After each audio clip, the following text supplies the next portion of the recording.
এই ধরনের ফটো তৈরি করা খুবই সহজ। তো এই জন্য আমাদের ইনসার্ট অ্যাপ ওপেন করতে হবে। তো দেখো ইনসার্ট অ্যাপ ওপেন করে নিলাম। ইনসার্ট অ্যাপ ওপেন করে নেওয়ার পরে গ্রিডে যাব। আমরা দুটো গ্রিড তৈরি করব।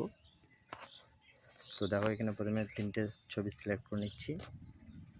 এখানে 3টে ছবি সিলেক্ট করে নিলাম। এরপরে বর্ডারে গিয়ে একটু অ্যাডজাস্ট করে নেব বর্ডারগুলো, সাইড বর্ডার সবগুলোই। এরপরে আমরা ক্যানভাসে যাব। ক্যানভাসে গিয়ে 9:16 রেশিও সিলেক্ট করে নেব। এরপরে ছবিগুলোকে অ্যাডজাস্ট করে নেবো একটু। দেখো ছবিগুলো অ্যাডজাস্ট হয়ে গেছে। এরপর আবার বর্ডারে গিয়ে একটু অ্যাডজাস্ট করে নেবো, মার্জিনটা আরেকটু কমিয়ে দেবো। দেখো এরপরে কর্নারগুলোকে রাউন্ড শেপে একটু কমিয়ে দেবো। দেওয়া হয়ে গেছে। এরপরে আমরা এটা হচ্ছে ফার্স্ট গ্রিড। এরপর ব্যাকগ্রাউন্ডে গিয়ে এখানে আমরা ব্ল্যাক ব্যাকগ্রাউন্ড দেবো। তো সিলেক্ট হয়ে গেছে। এরপরে এক্সপোর্ট করে নেবো। এটা ফার্স্ট গ্রিড।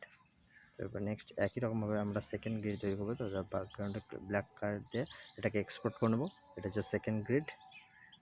তো এরপর আমরা ক্রিয়েট নিউয়ে গিয়ে ভিডিওতে যাব। এরপর আমরা ভিডিও এক্সপোর্ট করব, ভিডিও তৈরি করব। তো এই জন্য আমাদেরকে প্রথমে একটা ছবি সিলেক্ট করে নিতে হবে। ছবি সিলেক্ট করে নিলে এরপরে এটাকে ক্যানভাসে গিয়ে এটাকে আমরা জুম করে নেব। এরপর সাইডে একটু সরিয়ে দেবো, অ্যাডজাস্ট করে নিলাম। এরপরে দেখো এরপরে আমরা ইফেক্টসে যাব। ইফেক্টসে গিয়ে আমরা ব্লারে যাব। ব্লারে গিয়ে বাস ব্লার আমরা করে নিলাম। এরপরে এটাকে ছবির সঙ্গে অ্যাডজাস্ট করে নিলাম। এরপর ছবিটাকে আরেকটু বাড়িয়ে নিচ্ছি, আমি 7 থেকে 8-এর মধ্যে রাখছি। তোমরা তোমাদের পছন্দ মতো রাখবে বন্ধুরা। তো আমি 7.5 নিলাম সেকেন্ড। তো এরপরে ছবিটা ইফেক্টটাকেও বাড়িয়ে দিতে হবে 7.5। তো এটা রাইট করে এরপরে যে দুটো গ্রিড তৈরি করছিলাম, প্রথমে আমরা যে কোনো একটা গ্রিডকে নেবো। পিআইপিতে গিয়ে একটা গ্রিড অ্যাড করে নিলাম। এটাকে জুম করে নেব, ছবির সঙ্গে অ্যাডজাস্ট করে নিলাম। এরপরে নেক্সট সাইডে সরিয়ে দিলাম। এরপরে কি ফ্রেম অ্যাড করব। তো কি ফ্রেম অ্যাড করলাম প্রথমে একটা। এরপর নেক্সট এটাকে উপরে তুলে দিলাম। এরপর গিয়ে সাইডে শেষে আর একটা কি ফ্রেম অ্যাড করে নিলাম। এরপর নেক্সট সেকেন্ড গ্রিডে আমরা অ্যাড করে নেবো। এর জন্য পিআইপিতে আবার যেতে হবে। পিআইপি থেকে সেকেন্ড গ্রিডটা সিলেক্ট করে নিলাম। এরপর নেক্সট ঠিক একই রকমভাবে এটাকেও জুম করে নিলাম ছবির সঙ্গে। তারপরে এটাকেও একটু সাইডে সরিয়ে দিলাম, ওটার সঙ্গে অ্যাডজাস্ট করে নিই। তারপরে এটা ভিডিও শেষে একটা কি ফ্রেম অ্যাড করব। নেক্সট এটার প্রথমে আর একটা কি ফ্রেম অ্যাড করে দিলাম। এরপর রাইট ক্লিক করে দিলাম। এবারে কাট আউটে গিয়ে আমরা ছবি কাট আউট করে নেব। প্রথম যে ছবিটা অ্যাড করেছিলাম সেই ছবিটাকে আমরা কাট আউট করে নেব।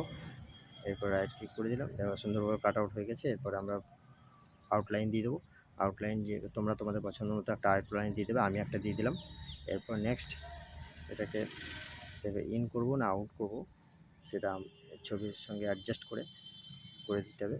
তোমাদের পছন্দ মতো যে কোনো করতে পারো, ইন বা আউট। আমি দেখে নিই কোনটা ভালো লাগবে। তো আমার ইনটাই ভালো লাগছে, তো আমি ইনটাই দিয়ে দেবো।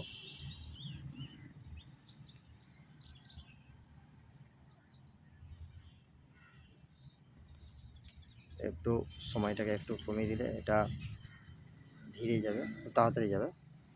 একটু বাড়িয়ে দিলে এটা একটু আসতে যাবে। তো এটা আমি ইন রাখলাম এবং সময়টাকে 5 সেকেন্ড রাখলাম। তারপরে এটাকে ছবির সঙ্গে অ্যাডজাস্ট করে দেবো ভিডিওর সঙ্গে। তো দেখো বন্ধুরা আমাদের ভিডিও রেডি। এরপর এটাকে এক্সপোর্ট করে নেবো কনভার্টেড ভিডিও। এটা দেখো রেডি হচ্ছে। তো তোমাদের ভিডিওটি কেমন লাগলো অবশ্যই কমেন্টে জানাও। রেজাল্টটা দেখো বন্ধুরা। তো অবশ্যই চ্যানেলটি সাবস্ক্রাইব করে পাশে থেকো বন্ধুরা, এই ধরনের লেটেস্ট টিউটোরিয়াল পাওয়ার জন্য। ওকে বন্ধুরা, থ্যাংক ইউ।